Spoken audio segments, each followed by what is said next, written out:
We know that different people have different experiences living with bipolar. Let's hear from Rob about his personal story. So I was diagnosed almost 10 years ago now with bipolar disorder, type 1, after having been hospitalised. And it's been a pretty mixed experience. There's been some good points and some bad points to it. I've been lucky in some regards. My medication regime has been pretty stable over the years. Haven't had too many side effects or changes required. So that's, compared to some people I've known who've had kind of real struggles with that issue, that's been something I've been well off with. Managing periods of low energy and low drive, struggling with anxiety and depression has been a real challenge over the years. It's made it difficult to hold down employment, to keep up with all my usual activities, to keep in touch with my friends.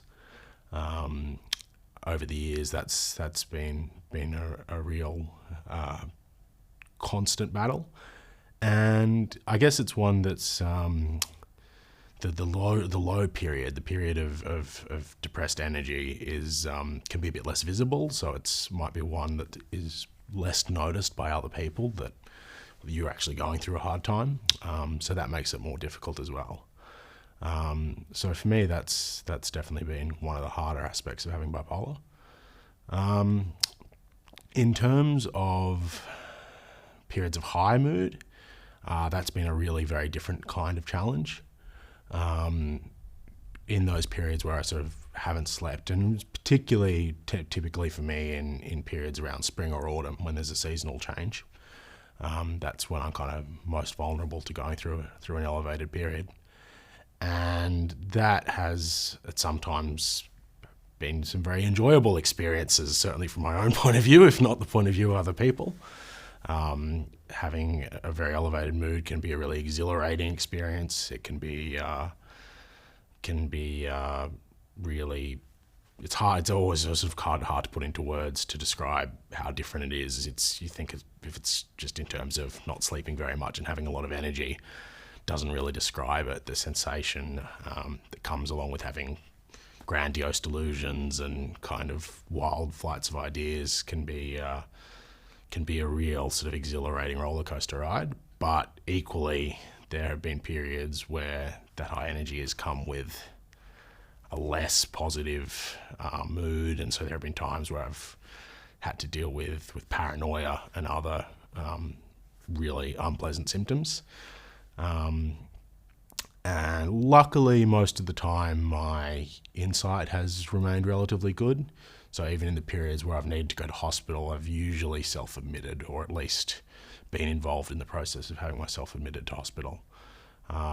So that's another aspect in which I've been lucky, compared to a lot of other people who lose a lot of their insight in their episodes of extreme mood. In my case, usually I've had some degree of awareness of what's going on, even if it's in combination with some more unusual ideas at the same time. So I've learned that I've got to stay on top of my condition. Importantly, it's important to be compliant with medication. I haven't always been the best with that. There have been periods where I haven't stuck strictly to my medication regime, and it always tends to lead to being more vulnerable to becoming unwell again, as you might expect. Obviously, there are other triggers that I've had to learn to be aware of. For me, probably alcohol is one that I've had to become more careful about over the years. I've always kind of been more careful around other drugs, but because alcohol is sort of socially acceptable, I tend to like to indulge in a drink with my friends, but if I do it at periods where there are other trigger factors like a seasonal change or whatever, or when I'm highly stressed, if I combine those with lots of alcohol, and that disrupts my sleep, and then it tends to spiral and snowball. So I've learned to have to be a bit more careful about that sort of thing.